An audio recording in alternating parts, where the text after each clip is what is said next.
بالخصوص حضرت علامہ مولانا شرف الدین صاحب قبلہ، حاضرین بزم،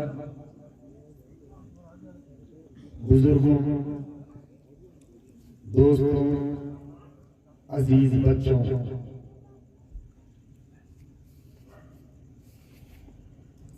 پردہ نشین خواتین اگر سن رہی ہیں، میری پردہ نشین بہن،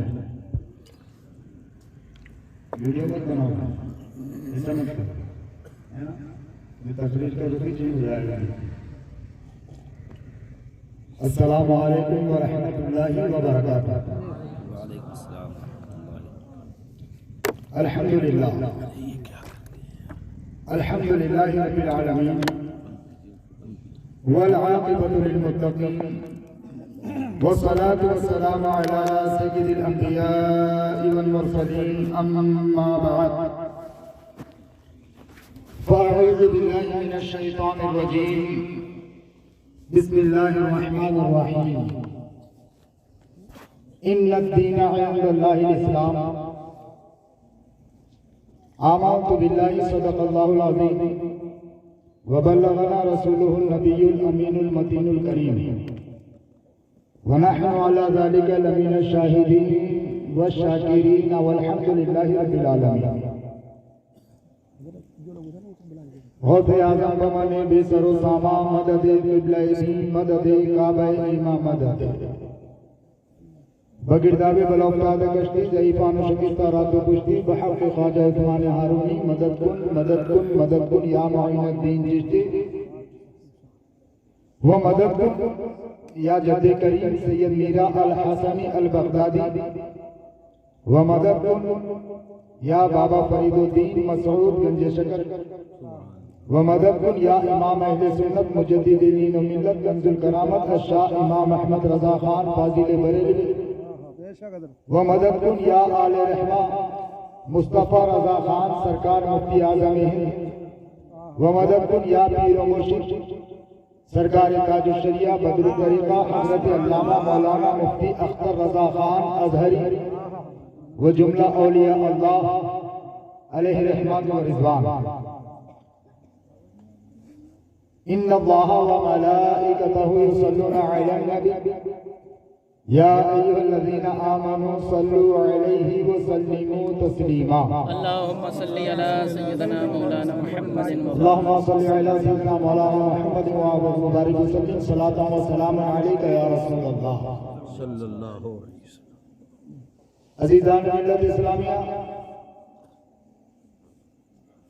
پروردگار عالم کا احسان عظیم ہے کہ رب قدیر نے ہم سب کو عظمت مصطفیٰ کانفرنس و اصلاح معاشرہ کی اس مقدس محفل میں جمع ہونے کی توفیق عطا فرمائے۔ ہم اس کا جتنا احسان بجا لائے کم ہے، جتنا شکر بجا لائے کم ہے۔ فقیر کو موضوع دیا گیا اصلاح معاشرہ۔ میری ہر تقریر کا موضوع ہی آخرت ہوتا ہے، فکر آخرت ہوتا ہے۔ انسان کی پیدائش کا مقصد ہی ہوتا ہے کہ تیری پیدائش کا مقصد کیا ہے، اور تقاریر ہونی بھی یہی چاہیے۔ جیسے کہ مجھ سے قبل حضرت علامہ شرف الدین صاحب قبلہ اور دیگر علماء نے اصلاح معاشرہ پر ایک بہترین اور جامع خطاب فرمایا۔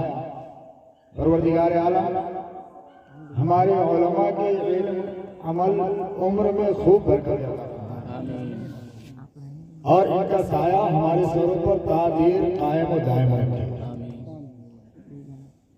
میں اپنی تقریر کی شروعات ہمیشہ جن اشعار کے ساتھ کرتا ہوں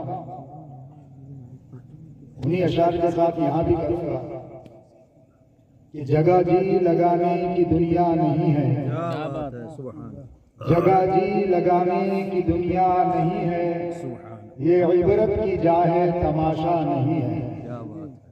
یہی تجھ کو دھن ہے رہوں سب سے بالا، یہی تجھ کو دھن ہے رہوں سب سے بالا، ہو زینت نرالی ہو فیشن نرالا، جیا کرتا ہے کیا یوں ہی مرنے والا، تجھے حسن ظاہر نے دھوکے میں ڈالا، جگہ جی لگانے کی دنیا نہیں ہے، یہ عبرت کی جا ہے تماشا نہیں ہے، یہ شہادت گئے الفت پر قدم رکھنا ہے۔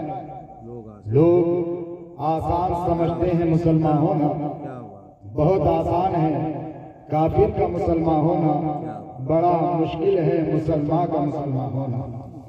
عزیزان ملت اسلامیہ، دور پرفتن ہے، قرب قیامت کا دور ہے، ہر لمحہ موت کو قریب کر رہا ہے، ہر دن ہر گھڑی ہر ساعت یہ اعلان کر رہی ہے کہ تیرا وقت آنے والا ہے، تجھے جانا ہے۔ روزانہ موت کا فرشتہ دن میں 10 مرتبہ تجھے آگاہ کرتا ہے کہ ایک دن میں آؤں گا، تیاری کر لے۔ زمین جس پر ہم چلتے پھرتے ہیں وہ روزانہ یہ اعلان کرتی ہے گناہگاروں سے کہ آج میرے سینے پر کودتے پھاندتے تو گناہ کرتا ہے، ایک دن میرے دامن میں تجھے آنا ہے، جب آئے گا جو تو نے کیا اس کا صلہ تجھے ملے گا۔ غرض کے انسان کو ہر مخلوق آگاہ کر رہی ہے، انسان کی زندگی جو گزر رہی ہے اور بالخصوص مسلمان کی زندگی جو گزر رہی ہے، تیری میری زندگی کے حوالے سے فرمایا گیا کہ تیری پیدائش کا مقصد ہے، اور جس مقصد کے لیے تجھے پیدا کیا گیا اس مقصد پر تیرا کاربند رہنا ضروری ہے، اس مقصد کو سمجھتے ہوئے زندگی گزارنا ضروری ہے۔ جس دن مقصد کو بھلا دے گا تو تیری زندگی یہ زندگی نہیں رہے گی بلکہ یہ کھیل اور تماشا ہو جائے گا، اور وہی ہو رہا ہے۔ مقصد کو ہم نے بھلا دیا۔ مقصد آدمی کے ذہن و فکر سے کب نکلتا ہے؟ مسلمان کی پیدائش کا مقصد مسلمان کے ذہن و فکر سے آخر کیوں کر نکل گیا؟ کیوں کر کے وہ اپنے مقصد کو اس نے بھلا دیا؟ وعدہ تو اس نے کیا تھا پیدائش سے قبل عالم ارواح میں کہ ہائے پروردگار تو ہمارا رب ہے، وعدہ کیا، سب کچھ کیا، لیکن مقصد کو بھول گیا۔ آخر اس بھولنے کی وجہ کیا ہے؟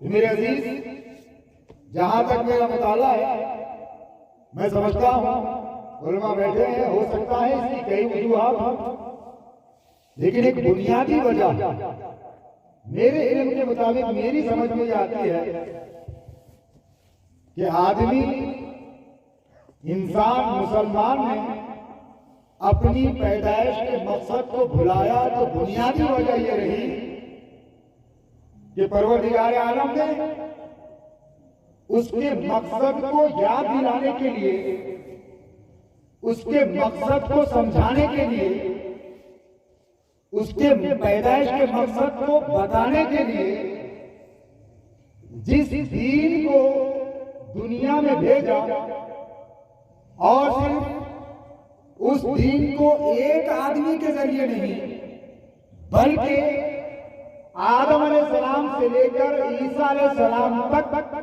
اور عیسیٰ علیہ السلام کے بعد پیغمبر اعظم محمد عربی صلی اللہ تعالی علیہ وسلم تک اسی دین کو لے کر کے پیغمبران اسلام آئے، مسلمان اس دین کو سمجھ ہی نہیں پایا، اسلام کو سمجھ ہی نہیں پایا ہو کہ اسلام کیا ہے، میرا مذہب کیا ہے، اور نہ ہی سمجھنے کی کوشش کر رہا ہے۔ بے شک یہی وجہ ہے کہ اس نے اپنی پیدائش کے مقصد کو بھلا دیا۔ اگر دین سمجھتا، اگر اسلام کو پڑھتا، اسلام کی تعلیمات پر عمل کرتا، اسلام کو جانتا کہ اسلام کیا ہے، اسلام کو پہچاننے کی کوشش کرتا اور اپنی زندگی میں اسلام کو اتار لیتا، تو ضرور وہ اپنے مقصد کو جان لیتا، مقصد کو پہچان لیتا اور مقصد کے تحت زندگی گزارتا۔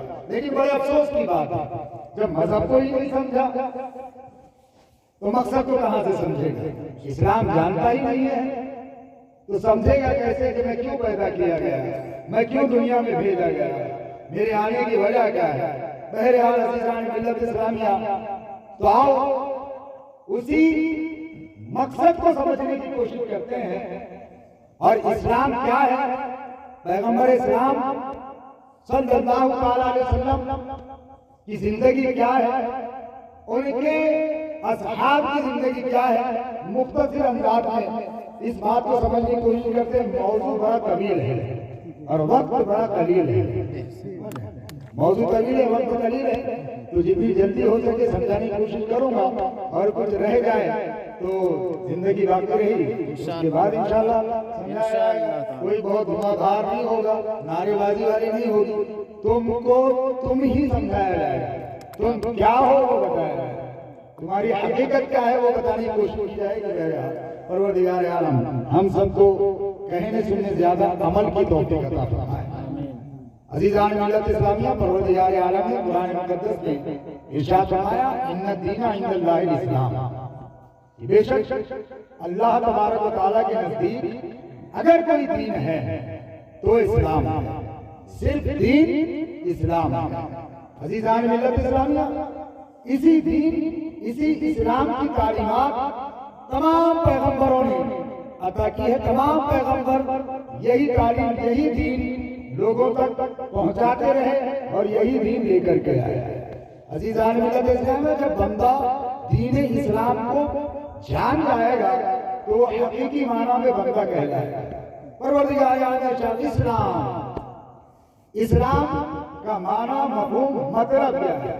اسلام یہ جو مذہب ہے، یہ جو دین ہے، اس دین کی تعلیمات کیا ہے؟ اور یہ دین صرف مسلمانوں ہی کے لیے نہیں بلکہ یہ دین اس خاکدان گیتی پر بسنے والے ہر انسان کے لیے آیا ہے، ہر انسان کے لیے آیا ہے۔ اور اس دین کو لانے والے پیغمبر محمد صلی اللہ تعالیٰ علیہ وسلم ساری انسانیت کے رسول بن کر کے جلوہ گر ہوئے ہیں، ساری انسانیت کو راہ ہدایت کی طرف بلانے کے لیے جلوہ گر ہوئے ہیں، اور میرے مصطفیٰ نے بلایا بھی۔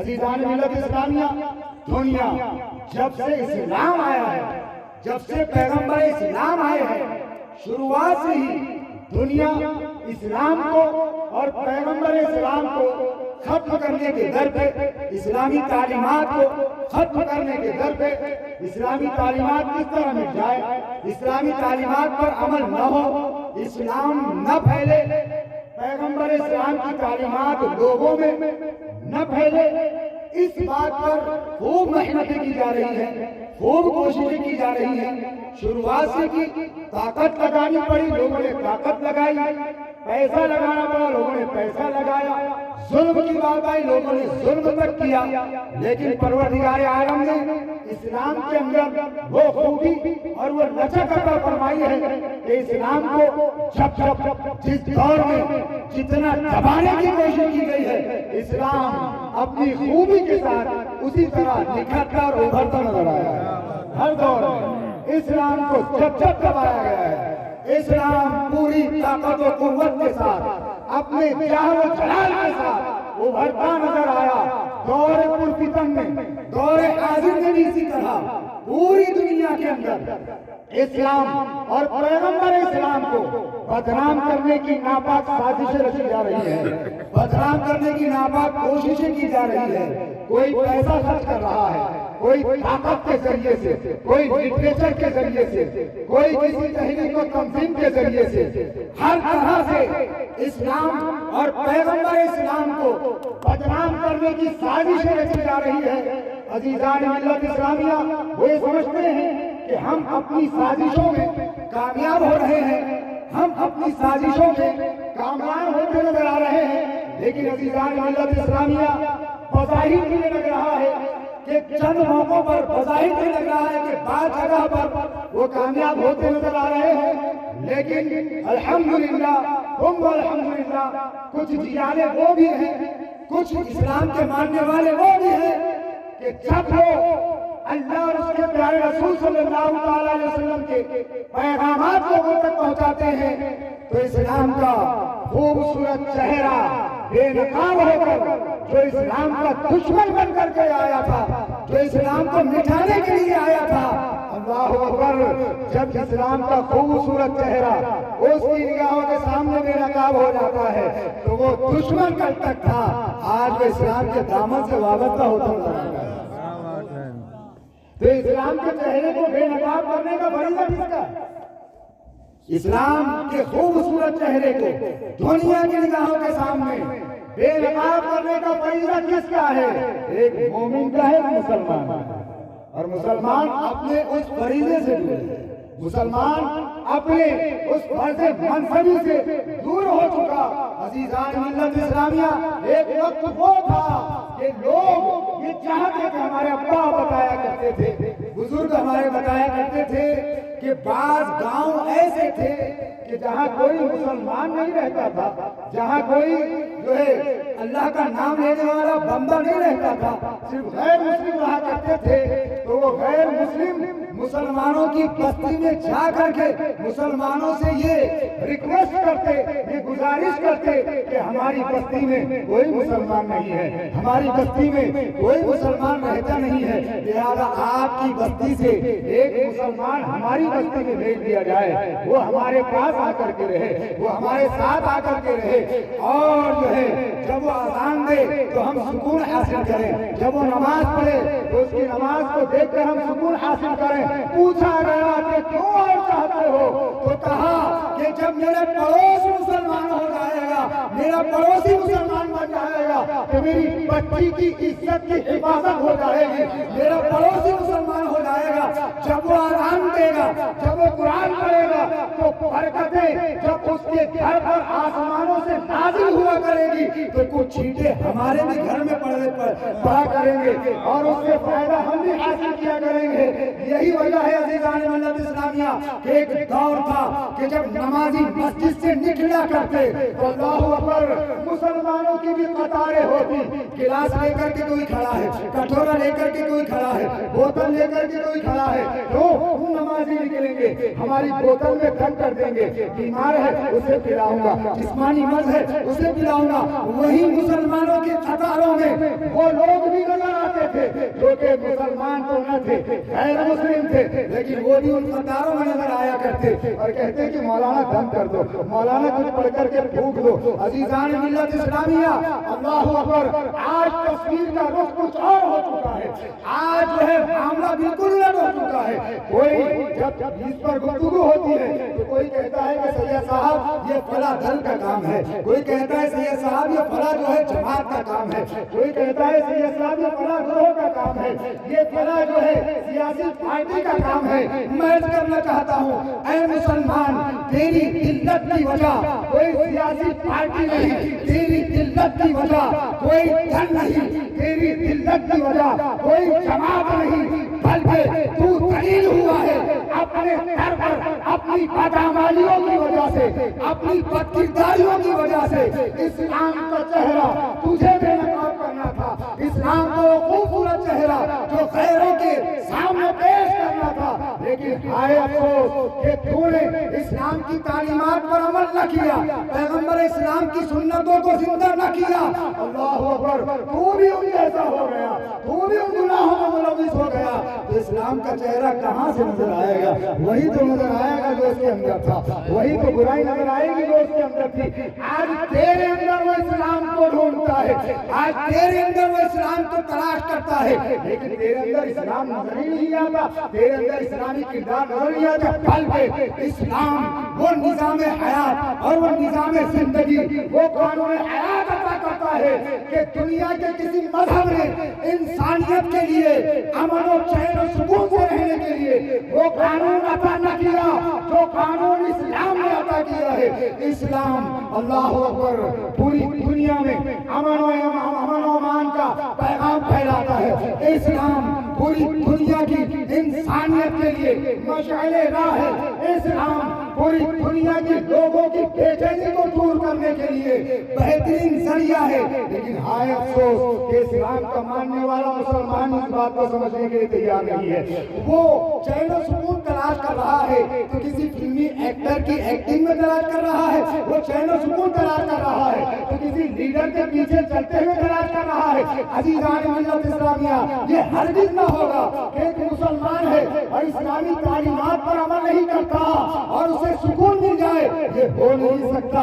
اگر چین و سکون چاہتا ہے، آج کہتے ہیں کہ سید صاحب بڑا مشکل دور آ چکا ہے، بڑا ہائے افسوس میرے پیغمبر کے بارے میں برا کہا جا رہا ہے، میرے قرآن کے بارے میں برا کہا جا رہا ہے، میرے مذہب میرے دھرم کے بارے میں برا کہا جا رہا ہے۔ میں کہتا ہوں میرے عزیز، وہ کہنے والے تو شروع سے کہہ رہے ہیں، پیغمبر اسلام کی حالت ظاہری حیات سے کہہ رہے ہیں، کہنے والوں نے تو پیغمبر اسلام کو پاگل مجنون معاذ اللہ اور دیوانہ نہ جانے کیا کہا ہے انہی کی زندگی میں۔ تو کہنے والے تو کہتے رہیں گے، لیکن تیرا کردار کیا ہے، تیرا عمل کیا ہے، تیرے عادت و اطوار کیا ہے؟ اسلام کو برا کہنے والے برا تو کہہ رہے ہیں، لیکن وہ تو اپنی زبانوں سے کہہ رہے ہیں، وہ اپنے کردار سے کہہ رہا ہے، تو اپنے عادت و اطوار سے کہہ رہا ہے، تو اپنی بدعمالیوں سے اسلام کے خلاف کام کرتے ہوئے اسلام کو برا کہہ رہا ہے۔ عزیزان ملت اسلامیہ، اللہ اکبر، بڑا افسوس ہوتا ہے کہ مسلمان ہے اور اسے اتنا بھی نہ معلوم کہ میرے پیغمبر کی زندگی کیسی تھی۔ یہ مسلمان ہے اور وہ یہ بھی نہیں جانتا کہ پیغمبر اسلام کا تذکرہ دیگر کتابوں میں کہاں کہاں لکھا ہوا ہے۔ عزیزان ملت اسلامیہ،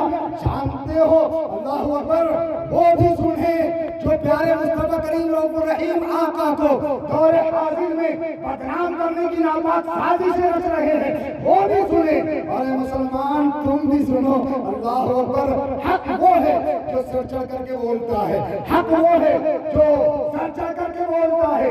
ارے میں مسلمان ہوں تو میں تو میرے محمد کی تعریف کروں گا، تو مسلمان ہے تو تیرے پیغمبر کی تعریف کروں گا ہی، کرے گا۔ لیکن اللہ اکبر، سبحان اللہ، کیا ہی اچھا ہو، کیا ہی بہتر ہو کہ جو آج پیغمبر اسلام کی زندگی پر، پیغمبر اسلام کی عادت و اطوار پر انگلیاں اٹھا رہے ہیں، انہیں کی کتابوں سے ثابت ہو جائے کہ میرا نبی کیسا تھا، انہیں کی کتابوں سے ثابت ہو جائے کہ میرا پیغمبر کیسا ہے اور میرا دین کیا ہے، میرا اسلام کیسا ہے۔ عزیزان ملت اسلامیہ، آج کے دور میں اسلام اور پیغمبر اسلام کے حوالے سے معلومات حاصل کرنا ضروری ہے۔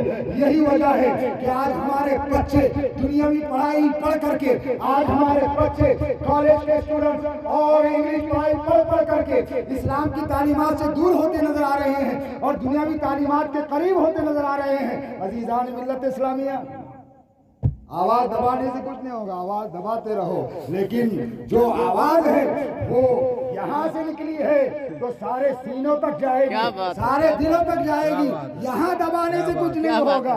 میرے عزیز، اللہ اکبر، میرا رب بہتر جانتا ہے، میرا رب جو قادر مطلق ہے، یہاں دبا دو، لیکن یہ میرا رب اس بات پر قادر ہے کہ فرشتوں کے ذریعے سے تمہارے کانوں سے ہوتی ہوئی تمہارے سینوں تک وہ آوازیں پہنچیں گی۔ ادھر توجہ دیجیے، آپ ادھر توجہ دیجیے اور بغور بات کو سماعت کریں۔ کیا بات ہے، سمجھ رہے ہیں؟ ڈاکٹر وید اپادھیائے نے، ڈاکٹر وید اپادھیائے نے ایک کتاب لکھی، اس کتاب کا نام رکھا کالکی اوتار۔ کیا نام رکھا؟ کالکی اوتار۔ کالکی اوتار۔ کالکی اوتار پر اس نے ریسرچ کیا کہ بھئی کالکی اوتار ہمارے ہند میں رہنے والے جو ہمارے غیر مسلم دوست ہیں وہ کالکی اوتار کے منتظر ہیں کہ بھئی کالکی اوتار جب آئے گا تو وہ برائیوں کا خاتمہ کرے گا، وہ برائیوں کو ختم کرے گا، وہ گناہوں کو مٹائے گا، وہ برے لوگوں کو سزا دے گا اور برے لوگوں کے سیدھے راستے پر لائے گا، اچھی بات بتائے گا، وہ امن و امان کا پیغام دے گا۔ عزیزان ملت اسلامیہ، تو اس کتاب کے اندر ڈاکٹر وید اپادھیائے نے لکھا، کیا لکھا؟ یہ لکھا کہ ویدوں کے اندر چاہے یجروید ہو، اتھروید ہو، سام وید ہو، جتنی وید ہے اور گیتا ہو، جتنی کتابیں ہیں، اس کے اندر لکھا کہ کال کی اوتار کا تذکرہ ہے۔ کال کی اوتار آئے گا تو کیا کرے گا؟ فرمایا کہ کال کی اوتار جب آئے گا تو اس کی تعریف خوب کی جائے گی، اس کی تعریف خوب کی جائے گی۔ سنسکرت کے اندر یہ جملہ لکھا ہوا ہے کہ کال کی اوتار کی خوب تعریف کی جائے گی، لیکن عزیزان ملت اسلامیہ، ڈاکٹر وید اپادھیائے یہ کہتا نظر آتا ہے کہ جب سنسکرت کے اس جملے کا ترجمہ میں نے عربی میں کیا تو اس کا ترجمہ جب عربی میں کیا گیا تو ایک نام نکل کے آیا، وہ نام نابی، اس میں گرامی مقدس نام پاک کوئی اور نہیں بلکہ محمد صلی اللہ علیہ وسلم کا نام نکلا۔ محمد کے معنی ہی تعریف کے لیے کیا بات ہے، فرمایا کہ وہ نام ہے، اور فرمایا آگے کہ کتابوں میں جو ہم نے پڑھا کہ امن کا پیغام دے گا، تو کال کی اوتار کے لیے پوری دنیا کے انسانوں کو جانچا گیا، پرکھا گیا، دیکھا گیا کہ یہ ساری خوبیاں جس کے اندر موجود ہوگی، جو ویدوں میں لکھا ہے، جو گیتا میں لکھا ہے، جو دیگر بائبل میں لکھا ہے، جو دیگر کتب کے اندر لکھا ہے، تو ڈاکٹر وید اپادھیائے نے یہ لکھا کہ پورے لوگوں کا جب میں نے جائزہ لیا اور میں نے تحقیق کی، تو کال کی اوتار کوئی اور نہیں بلکہ پیغمبر محمد صلی اللہ علیہ وسلم کی ذات ہے۔ یہ میں نہیں کہہ رہا ہوں، میں اپنی طرف سے نہیں کہہ رہا ہوں، میرے پاس پروف موجود ہے، کتاب موجود ہے۔ جب یہ کتاب لکھی گئی تو بڑی شورش ہوئی، اور اس کتاب پر اس دور کے بڑے بڑے رشی منیوں نے اور پنڈتوں نے جب اس کا مطالعہ کیا، مطالعہ کرنے کے بعد یہ کہا کہ ڈاکٹر وید اپادھیائے نے جو ایک کتاب لکھی ہے کال کی اوتار، اور اس کے اندر جس شخصیت کا تذکرہ کیا گیا ہے، تو جب ہم نے تحقیق کی، ہم نے ویدوں کو پڑھا، ہم نے جو ہے گیتا اور دیگر کتابوں کو پڑھا، تو ہم نے یہ جانا کہ ڈاکٹر وید اپادھیائے جو کہہ رہا ہے یہی بات حق و درست ہے، یہی بات صحیح ہے، اور پیغمبر محمد صلی اللہ علیہ وسلم ہی کال کی اوتار ہے، آخری اوتار۔ میں کہتا ہوں نا، حق وہ ہے جو سر چڑھ کر کے بولتا ہے۔ میرے پیغمبر کے بارے میں برا نہ کہو اگر تم اپنی کتابوں پر یقین رکھتے ہو، میرے پیغمبر کو برا نہ کہو اگر تمہیں تمہارے نزدیک تمہاری کتابوں کی عزت ہے، اگر آبرو ہے، اپنی کتابوں پر اگر واقعی میں تمہارا عمل ہے، تو تم میرے پیغمبر کی شان میں کبھی برا نہ کہو گے، میرے پیغمبر کی شان میں کبھی برائی والے الفاظ استعمال نہ کرو گے۔ اگر ایسا کرو گے تو پھر تمہاری خود کتابوں کے اندر پیغمبر محمد صلی اللہ علیہ وسلم کا تذکرہ ہے، اپنی کتابوں کو جھٹلانے والے تم خود کہلاؤ گے۔ اسی طرح بائبل میں آقا علیہ الصلوۃ والتسلیم کی آمد کا تذکرہ کہ آخری پیغمبر جلوگر ہوں گے۔ عیسیٰ علیہ السلام نے بشارت دی اور اپنی قوم سے کہا کہ جب آخری پیغمبر محمد صلی اللہ تعالی علیہ وسلم تشریف لے آئے تو ان پر ایمان لانا، اور ہمیں بھی حکم دیا گیا ہے کہ ہم ان کا زمانہ پائیں تو ہم ان پر ایمان لائیں۔ عزیزان ملت اسلامیہ، جب اس بات پر ایک عیسائی نے ریسرچ کی پوری دنیا کے عظیم انسان، ایک کتاب ہے، ایک عیسائی نے لکھی، انگلش میں لکھی، اس کا ترجمہ اردو میں ہند کی سرزمین پر کیا گیا۔ اس نے اس کتاب کا عنوان یہ رکھا، دنیا کے 100 عظیم انسان۔ کتاب لکھنے والا عیسائی دھرم کا ماننے والا، کتاب لکھنے والا ایک انگریز عیسائی۔ اللہ اکبر، جب قلم اٹھاتا ہے، جب سب سے پہلی شخصیت کے بارے میں جب وہ لکھنا چاہتا ہے، وہ خود کہتا ہے کہ میں نے دنیا کی ساری شخصیتوں کو تلاش کیا، میں نے دنیا کے سارے لوگوں کو دیکھا، بڑے بڑے رشی منی کو دیکھا، بڑے بڑے پیغمبروں کی زندگی کو دیکھا،